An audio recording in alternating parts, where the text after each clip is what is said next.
Dando sequência ao nosso estudo do livro Mediunidade e Sabedoria, Carlos Bacelli e Odilon Fernandes. Item 291. O que vem a ser estado mediúnico? É um estado de sobrecitação moderada do psiquismo. No estado mediúnico, o médium se imanta das ideias de que faz intérprete sem que uma entidade espiritual específica lhe assuma a autoria. 292. E o transe mediúnico? É algo mais profundo e específico. No transe mediúnico, o médium está em contato com o espírito, no estado mediúnico em contato com a espiritualidade. Item 293. Paulo de Tarso conhecia ou profetizava? Responde Odilon, ambos. 294. Se conhecia, por que não conheceu desde sempre, quando era doutor da lei? Vai nos explicar Odilon. O médium, às vezes, necessita passar por uma grande comoção, a fim de que a sua sensibilidade vença a couraça em que as circunstâncias o colocaram. Não é sem esforço que a rosa desponta sob a garra do espinho? É. Item 295. Chico Xavier, em parte conhecia? Chico, além de médium, era um mestre da vida espiritual. 296. Por que, no entanto, tudo atribuía a autoria de Emmanuel, o seu mentor? Emmanuel, explica Odilon, junto a Chico, representava, ou seja, se fazia médium de anônima falange de espíritos superiores que operava sob a égide do Cristo. A tarefa precípua de Chico Xavier foi a de despertar nos seres humanos a consciência da própria imortalidade. Por esse motivo, sempre se referia aos espíritos, transferindo para eles parte do seu próprio mérito. Item 297. Um espírito pode atuar como médium do próprio espírito do médium? Odilon fala, estamos indo longe demais, talvez, para a compreensão da maioria, mas respondendo-lhe digo que pode. 298. Impressionante. Não tem nada de impressionante, diz Odilon, são as nuances da mediunidade. 299. Como a mediunidade é sutil? É por esse motivo, diz Odilon, muitos não a compreendem ou nela não creem. 300. Todavia, meu filho, o nosso pessoal está necessitado de que insistamos nas orientações básicas de que, infelizmente, muitos ainda desconhecem no exercício de suas faculdades, explica Odilon. 301. E o em parte desconhecemos? Explica melhor, Odilon. Se sobrepõe o em parte conhecemos. E sendo assim, os médiuns ficam à mercê dos espíritos que igualmente ignoram a verdade. Esse detalhe é importantíssimo, meus amigos. São cegos guiando cegos. Nem todo espírito que se comunica é sábio como a maioria pensa que é. Nós precisamos estudar para poder avaliarmos quem está falando o quê, não é? É preciso ter olhos de ver sempre. Item 302. Certa vez, Dr. Odilon, perguntei a Chico se ele era médium consciente ou inconsciente. Respondeu-me que, embora pudesse funcionar tanto de uma quanto de outra forma, sempre que podia escolher, escolhia trabalhar na condição de médium consciente. Indagando a razão de sua preferência, ele disse: a nossa cabeça não aguentaria os espíritos que estão por aí. Olhe só a sabedoria do Chico. E completa Odilon. E não aguentaria mesmo tamanha pressão psíquica. O estado de consciência que o médium mantém durante o transe preserva a sua casa mental de desagradáveis intromissões por parte de espíritos obsessores, muitos deles justamente na expectativa de semelhante oportunidade para se instalarem em seu pensamento. Por isso, tanto orar e vigiar, né, amigos? Principalmente orar. Item 303. Mesmo no caso de Chico Xavier?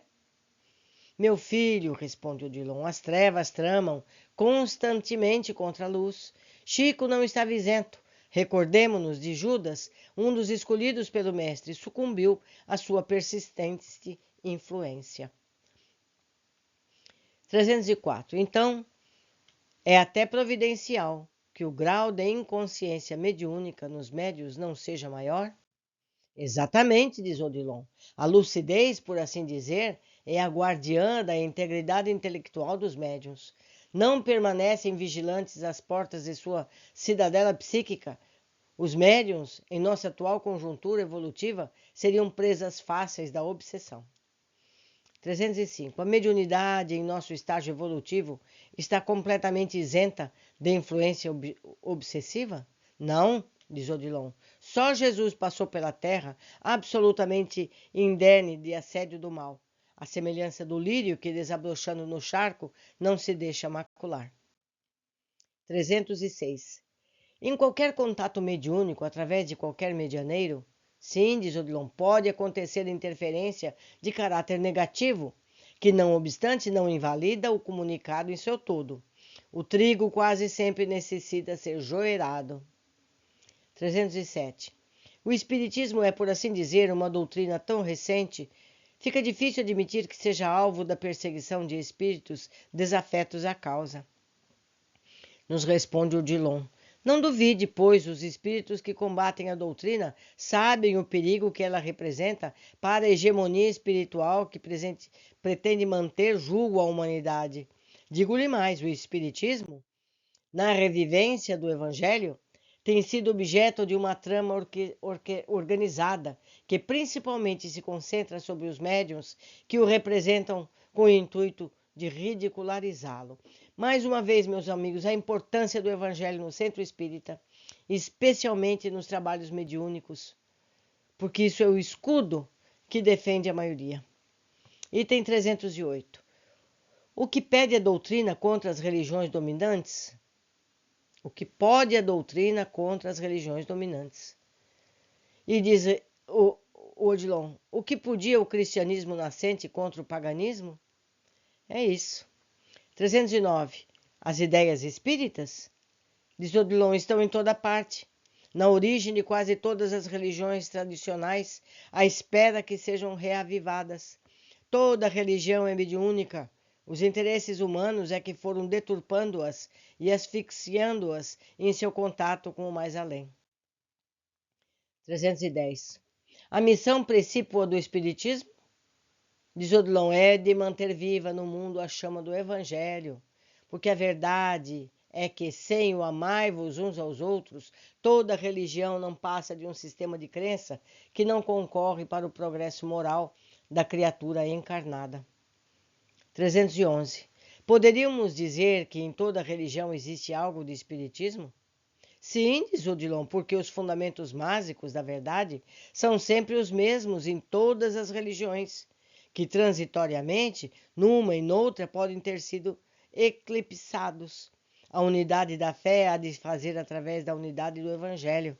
Escoimadas os aspectos doutrinários divergentes introduzidos por interesses humanos, todas as religiões se apresentam convergentes em seus objetivos divinos.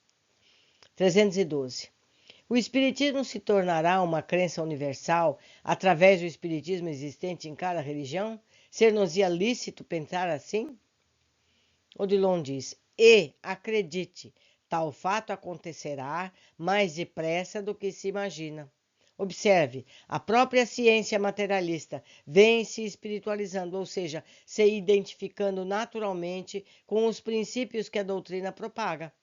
A reencarnação, a mediunidade haverão em tempo breve de monopolizar a atenção dos pesquisadores, e as religiões dominantes tudo farão para incorporá-las em seus dogmas, no anseio de satisfazer as exigências íntimas de seus adeptos. É interessante essa visão do Odilon. 303. O Espiritismo, então, como doutrina, não corre o risco de se diluir entre as demais crenças de caráter religioso, perdendo, por assim dizer, a própria identidade? Odilon explica, o Espiritismo sempre haverá de ser o reduto do Evangelho em sua expressão mais simples e pura.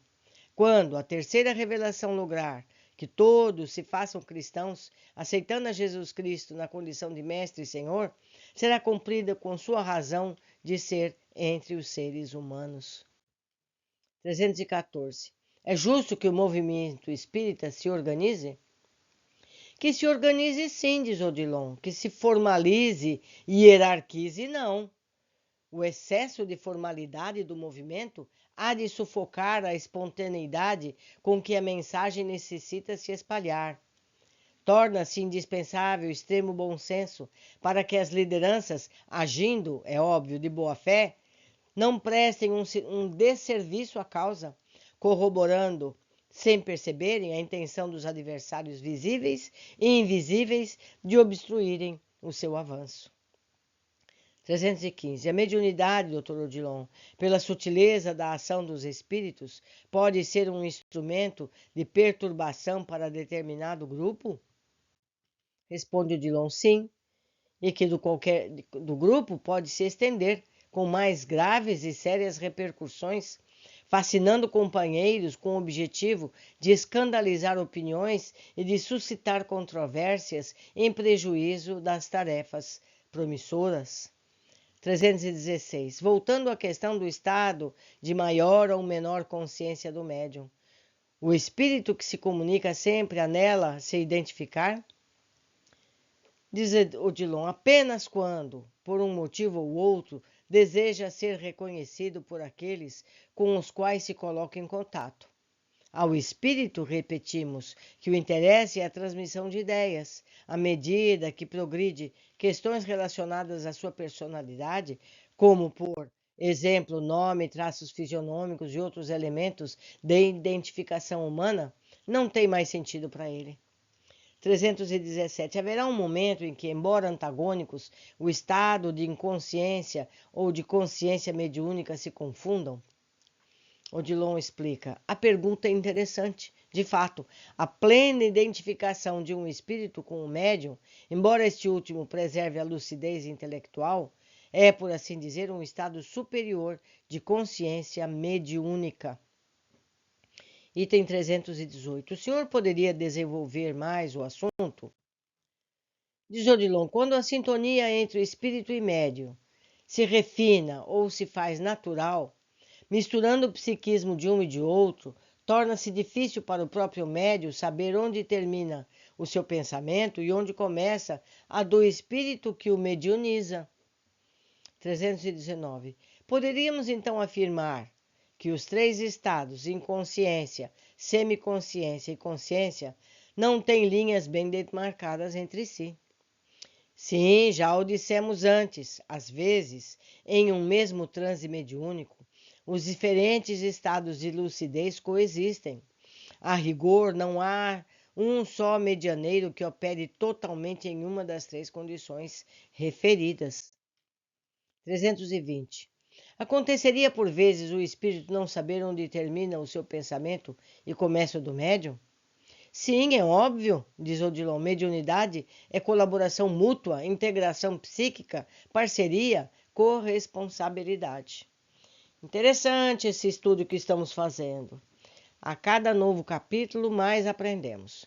Por hoje ficamos por aqui. Aguardo vocês na sequência de nosso estudo.